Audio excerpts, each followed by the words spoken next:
paano tayo kikita sa Shopee Affiliate mga idol gamit ang ating Facebook feeds, Facebook profile, katulad ng nakikita nyo dito sa video. Tama ka, isa ang Shopee Affiliate Program sa pinakasikat na paraan para kumita ng passive income ngayon gamit ang Facebook pages, Reels, at maging sa Facebook groups. Kailangan dito ay invited ka ni Meta sa Affiliate Partnership Program tulad ng nakikita nyo sa video. Para sa mga hindi pa masyadong pamilyar, narito ang maikling paliwanag kung paano ito gumagana. Paano kumita sa Shopee Affiliate via Facebook? 1. Mag-register, kailangan mo munang mag-apply sa Shopee Affiliate Program.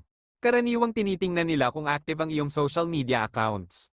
2. Kumuha ng custom link, kapag approved ka na, pipili ka ng produkto sa Shopee at gagawa ng iyong sariling affiliate link. 3. Mag-post sa Facebook, i-share ang link na ito sa iyong Facebook page kasama ang magandang caption, picture, o video. 4. Kumita ng komisyon, sa bawat taong magkiklik sa link mo at bibili ng kahit anong item sa Shopee sa loob ng 7 araw, may makukuha kang komisyon.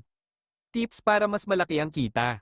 Gumamit ng Reels, mas malawak ang reach ng Facebook Reels ngayon kumpara sa mga regular posts. Mainam na mag-post ng unboxing o Boodle Find videos. Maging honest, mas nagtitiwala ang mga followers kapag ang pino-promote mo ay mga produktong nasubukan mo na o talagang sulit bilhin.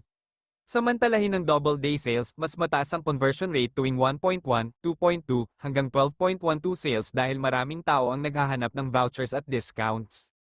Isa ka na ba sa mga affiliate idols o balak mo palang magsimula?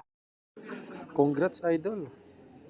Shopee Affiliate ka na dito kay Shopee. Ngayon pwede ka na mag-promote ng mga product gamit ang iyong Facebook feeds o kaya Facebook profile. O, di ba? Ngayon mga idol ay pwede na kayong mag-search ng product na gusto nyong i-promote dito kay Shopee sa pamamagitan ng inyong Facebook page, Facebook profile. O di ba? Makakapag-earn ka na ng money. Ayun, yun o. Subukan natin yan. Create post o view Shopee. Pindutin natin view Shopee. Mapupunta ka nyan sa Shopee. Doon sa product ni Shopee. Yan. Tapos pindutin nyo lang yung arrow dyan sa taas. Yun, yung nakikita nyo. Yun o. Makapag-earn tayo ng commission. Yan o.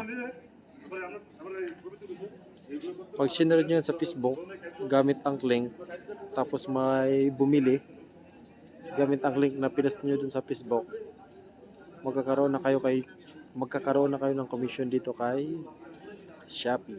O, di ba? Ang galing.